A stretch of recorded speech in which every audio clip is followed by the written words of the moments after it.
friends, and welcome back to my channel. Today I am joined for a pizza talk with my bae, Cartia. Hi, She's everyone. amazing, and I'm so happy that you're here. This is finally happening. I knew it would, you know? It had We've to happen. been internet friends for a while now. It's been going on for a while. So. Big fan of her content over here, so if you're not subscribed, go show the love. You know, we're gonna be doing a video on yours. Yeah, we're gonna do like well. a kind of like a Q&A as well, snap Q&A. Just similar, do a little similar advice. vibe. Yeah, you know. similar vibe, you know, just kind Chill. of helping the kids out today. So that's what we're doing. And we have a nice vegan slice today. And it's literally so decked out with all of the veggies. Like, she told me that you eat everything. I eat everything. She goes, except eggplant. Fuck eggplant. I can't eat eggplant, but I mean, I am just, my mouth is watering. I'm so hungry. Okay, so you should go ahead and dig on into that. I just get to start? Yeah, you get to start. Follow your dreams. I'm gonna just look at some questions, get it going, and we'll just start giving some life advice up in here, all right? I wanna cry. Okay, let's just go ahead and get into our questions. Wet our willies a little bit. I literally hate that I say that. I hate that I think that that's a term that I can use. What does that mean? Like, just like dive in. Dive in. Yeah. This is dive right in. Oh my God. The first question comes from Grace, and she says, how do I know if someone is worth spending my time on? Which, just as any relationship in general, I think she's asking about. It depends if you're good at getting a vibe for people or not. Yeah. If the answer is no, learn to get a vibe for people, I say. Yeah. Well, really invest the time in like how you feel with a person. Yeah, you know? exactly. Because I think that anybody can kind of tell if like somebody's adding to a situation or just like making you feel shit afterwards. I think that the number one thing is like, how do you feel after seeing that person? And like, if it's not a higher point, if you're not feeling your best afterwards, then why are you even partaking in the relationship? And we were talking about this earlier, like with friends and stuff. It's like you grow and you change. Like, I've changed so much since I finished school, and sometimes friendships no longer serve you, so why hold on to like stale friendships that you just, it feels more like a job than like, exactly. You should be excited to go see your friends and like feel like you can like share things or collaborate on things. And exactly, this woman gets it. I was talking about, I think I answered kind of like the same question in the last pizza talk with Arden, just like cutting people out of your life. I think this kind of serves as like a topic of conversation in almost every single pizza talk, because people are like, what do I do if I don't want this person in my life and I don't think that they serve me anymore? Like, if you're noticing that, and put it to the side. You know, cutting people out can be such a hard thing because there is such a stigma about it. Like, you can normally get blamed and be like, oh, you're a bitch, or you're like a really horrible person because you did this and this. But it's like, it's a tricky stitch, but you just have to be confident and back yourself enough to be like, the decision I made is my decision. It's not up to someone else to decide what I do. It's your life. You can choose whoever comes in and out of it. And like, don't let people give you shit for just wanting to have good people in your life. For living, I think we all deserve that, you know? This next question comes from Lily, and she says, how do you know what you want to do with your life, career/goal-wise? And I wanted to answer this because it's like, how am I supposed to tell you what you're gonna do with your life? I don't even know. I mean, I kind of know what I want to do with my life, but it's only because I've thrown myself into situations that bring me a lot of joy. Yeah. And then like from that, followed a passion. Yeah. Follow what feels right, what feels good. Exactly, and that's pretty much all you can do, man. Is just whatever feels really good in your life, and afterwards, kind of like with the friendship thing, if like you feel higher after doing something, then do that. It's hard, especially if it's like your passions. I talk about this on my channel all the time, following your passions. And because I guess I came from a place where it was like, you grow up, you go to college, and I think it's the same here kind of thing. And I wanted to follow more of a creative pursuit. And that's hard for people to accept or like understand that how that can work. And it can be really overwhelming when you want to try and do something that's out of the box. But same thing as when you want to ditch old friends.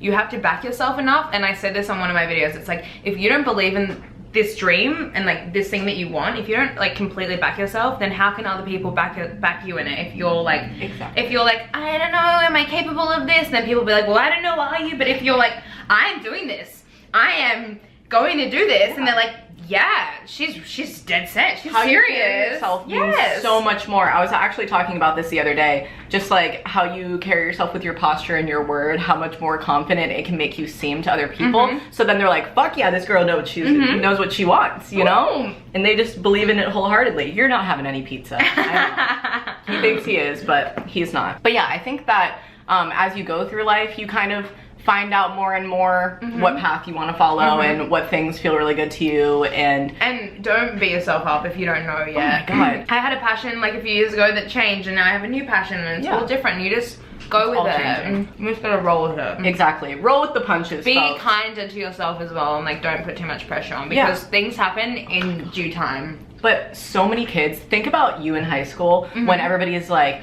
oh my gosh, where are you gonna go? And are you gonna go to this school? And what are you gonna do after college? And you're like, bitch, I don't even know what I'm eating for dinner. No, like, I don't. And it's like, there's so much, society puts so much pressure on us, and our parents can put pressure on us. It's kind of the way that everyone's brought up in that societal rank of it. But just, if you want to take a step out of it, do it. Like, it's the best thing I ever freaking did. It like relieves a lot, you know? So much. I'm going to go around too. Follow your dreams. I will. This girl, Jessica, asked us tips on moving out on your own, because Cartia just moved into her own solo place. How long have you lived out of home for? So I moved out when I was 17 on my own. I lived with my sister for a year, and then I lived in Koreatown for a year on my own. And so like 2016/2015, that was the year where I was kind of like living on my own for the first time, like actually alone. So that was a it's a thing. Hey, it's like a learning experience. Big learning experience, like by yourself. Yeah. You wanna go first? Sure. Okay, well, my first things that I learned to handle the best, I would say, were like cleaning up my fucking mess. Yeah, clean up after yourself. Mom is not there anymore to clean. No, not at all. And like, everything that is in your vicinity is your mess. I mean, like, at all times. So you have no one to blame. Like, when I lived with my sister, I could be like, oh, fucking clean up the shit, Lindsay. Get it together. Lindsay. But like, clean up your shit, Lindsay. Come on. But really though, like, you have no one to blame other than yourself, and that's kind of what you realize. And you also realize like the habits that you fall into when you are alone, and kind of like the thoughts that you think, more so because you are spending so much time by yourself. You learn so much about yourself. I honestly, best thing I ever did in my whole Exactly. entire life. I think everybody needs to live alone, because found self-love. Oh my god. Like, yes. Love myself for living by myself. Like, I was like you, like I moved out when I was 17, as I just finished school like a week after, and moved to Byron Bay, this beach town in Australia. Lived in this apartment alone. I had one roommate, but I didn't know him, and he was away most of the time, so it was alone pretty much. And that's so fun. Yeah, it was so amazing, but it was the hardest thing I ever did, because I felt loneliness for the first time. I was always around friends, always around family, and didn't realize that I never spent time by myself to reflect. So I learned how to reflect. I learned how to grow my mind more, and just how to, I guess, be more independent. Because I was so not independent. I was codependent on like all my friends, like my mom, my like just everyone else to do it, and I was lazy. And so this really like pushed me. Literally me. I was the exact same way though. When I first moved out, I realized how fucking lazy I was, and I knew that in myself when I still lived at home. And then when I moved out, I was like, wow, you're really the only one who's like on this clock of your time. So use it in an actual productive way, bitch. What are you doing? Like, what did you move out here for, you know? So if you do end up going and moving out on your own, just like use your time well, you know, and take care of yourself. Don't fall into any like lonely kind of like self-deprecating habits. I was talking about this on, well, this is gonna go up on Friday when my podcast is airing as well. So at 5 p.m. Pacific time on Dash Radio, you can listen to the podcast. But I was talking about kind of the same thing, but with like, in regards to sadness, how like when you're sad, you'll fall into like little patterns of thinking, and not even just thinking, but like habits that you do. Like sometimes I just won't eat, and that's so bad, dude. Like that is so bad for your body, your mental state, everything. And it's like, oh my god, just take care of yourself. That's what I'm trying to say. When you like fall into a habit of sadness, it can be a weirdly addictive feeling, because it's like you wallow in it. But if you are by yourself and you're feeling lonely, you have to understand there's so many tools you can use. Writing can help clear your mind so much, and you just need to like, don't fall into a hole of the sadness trap. Just pull your shit together and be like, I've got this. Like, do you want to live your life like that forever? Like, the sooner you like get onto it, you can do yoga, you can meditate, you can write, you can speak to people. There are so many like helpful, natural ways to go about help dealing your mind. with your sadness. We're kind of going on to like a complete different tangent if you haven't already realized, but I love this topic because you're fucking right. Writing is, oh my god, the number one thing. Literally saved me. But really though, because you can just put everything out there. I literally wrote, when you said like pain is, it almost gets like addictive in a way, like you want to wallow in it and you want to do that. I wrote a whole poem about that, about how and then like you release it in a weird way. And it just like, oh, it feels like you just clear all of the shit out of your life after you write a really good, like, I love it. And then you read it back and you're like, God, I'm poetic and just... Oh, that was good. I am incredible at that. Okay, so speaking of this topic, our friend Kelly here asked, what's the best way to get good inspiration and motivation with journaling and writing? And I honestly think just reading. A lot. Mine started with reading like quotes, like so corny, like Tumblr quote type things, but I weirdly connected with it in some way and linked it to my life and then felt an emotional attachment to it, and I was like, wow, that made me really feel something, made me think more. So then you healthfully reflect on like what that links with your life, and then I think when you can kind of do that, then it becomes easier to write. And writing doesn't have to be poetic, writing doesn't have to be, sometimes I just literally am like, I feel so fucked up right now, or I'm so happy this happened, and like corny, like, oh, we did this, and like you can do whatever. Like there is no like your journal is for you, you know, it's private for you. You'll find your style in it. I just started. You just start, and if you like, you want to like stay onto it, set a timer maybe. You gotta do it. No, just kidding. But you don't have to do it. But it's very, you know, therapeutic. All of the things, I would say. But yeah, don't like, I think that a lot of people will like compare their writing to other people and then get into this hole where they're like, oh my god, like, what is this? How do I write better? I need to do things better. Like, anything gets better with one, practice, and two, just taking away that idea of like competition. Yeah, like, competition, or even just being like, oh, I want my writing to be like this or whatever. Like, if you do read things and you find inspiration in them, just hold it as inspiration. You don't need to be like, oh, how can I make my shit sound like that? You know? My shit sound like that? You know? No, I agree. That's so true. It's just very, those are self-deprecating habits that all humans fall into when we fall into the fucking idea of comparison. I've been cursing so much recently. So I have a problem. It's probably me. I'm the worst. I'm like a bad... You're a bad mouth McGee. I understand. Bad mouth McGee. I'm making up all of these terms and she's gonna be like, do Americans say these things? Like, I get it though. Like, I get it. Because I do the exact same thing. Okay, we got one more question. And this is kind of talking about like what we were talking about with moving out and going to a whole different place. Somebody asked us for like move out tips, but this girl is asking, her name is Kaylee, and she says, how do I pick up everything I own and move to another state like you did? I need a new start. She just wants to get the fuck out. Clean break.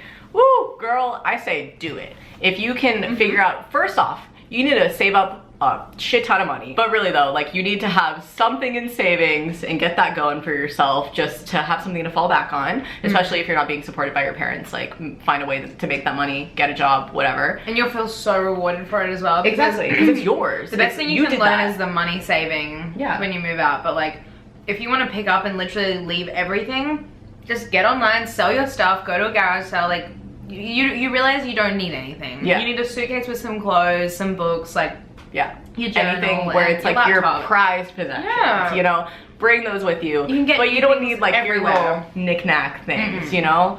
Me saying that when I know I'm a fucking pack rat. I'm literally insane. Me too. I'm like, there's so much in here. I'm the same. But then again, it's just like detaching from those things and like not holding on to memories for the sake of holding on to, like, I mean, objects for the sake of memories. Yeah, I left all of my kind of like memory box things where I'm like, oh, that is so prized to me at home. I left it at my childhood home. I left it all at my mom's I can go back to my attic and sift through that whenever I want, but I don't need it here, you know, just taking up clutter. So that's, I guess, two things is like, one, save the money, two, don't bring your entire life with you. Like she said, sell stuff on like online and Craigslist and things like that. And when you do come out to wherever, you know, you're wanting to find yourself, just like surround yourself with a good group of friends, I would say. Manifest it. Like, I honestly think people always talk about like, how do I get good people in my life? And it's like, put out those like beams, whatever. I talk about it in this real, like, I don't know, way. I'm so happy that you're saying this. Yeah, well, I was just talking about this with my mom. Yeah, holy it's shit. Like manifestation has been the one thing that I owe my whole life to, is like, you need to believe, it's just like the believing in your job. You need to believe that you deserve, and you do deserve whatever you want, to have these people in your life. write it down, exactly your dream of it, write it down and just put this thing out, this energy out that's like, today I will meet someone, today I'm gonna be open, and weirdly things just start coming in and you'll be like 3 months down the track and have this crew of friends and you're like, how'd I get this spot? Like, how'd this happen? It just happened. Exactly. It's like angels all around, man. literally angels everywhere. I almost got a tattoo that said angel energy because I was like, I feel it. I feel it. But really though, I believe so strongly in manifestation and really just speaking into the existence what you want, and also even writing down into existence what you want. Do both. Put in your do both. Put in your journal what you would particularly want from where you want to escape to. That's my advice for you, is like, if I'm gonna go up and start this whole journey and like literally leave everything behind, what do I want to get out of this? Yeah, and you need to like write down what it looks like, what it feels like. Like with every house I move into, I'll write down what I want. And every time, I kid you not, every new apartment I've gotten is the exact thing I've written down. It just happens. Crazy. It's crazy. It's real life magic. So yeah. God damn. Well, thank you so much for coming on this. Thanks for having me. I love it's you. been Like, great. all of the advice she gave was just A1. Oh, this is my woman right So here. many great chats. Next time I probably won't be as distracted. I honestly feel so distracted this whole video by the pizza. Yeah, like, it's still calling my name. I was very I'm gonna finish the rest the minute we turn this off. Turn this off. Stop Devour it the down. entire large pizza. You know us. Okay, well, for real, go check out Cartia's channel. She's fucking amazing, and I just believe in everything you do so strongly, my woman. Same. Oh my god. So go do that. We'll have a video on her channel as well. We're gonna go do that now. So just carry on with your days, okay? Yes, give us a thumbs up if you enjoyed it, and subscribe if you're not already. What else? I'm so awkward. I'm like Just little hand things. Me every time. Okay, stay smiling. Bye. Bye. We don't have these in Australia. Oh, you don't? What is this? She's like, what are they? What is that? It's just a pepper. I mean, some people eat them. What's a on the pepper? side. Like, Spicy? yeah. Is it really spicy? It's not really spicy, but it's just like a little sweet, like a little. It's not my fave. Interesting. Is it okay? Not good spicy. Ooh. Okay, these are a good question. Ooh. Like sometimes I just like won't. Fuck. Whoa. We're like really investing it all into the pizza, and then we're like, wait, but I want to talk. But oh, this is so good. Larry, shut up. I honestly feel like I'm high from this. Like, it's just, I'm just feeling good. Her endorphins are on a rise, folks. I guess the sun's still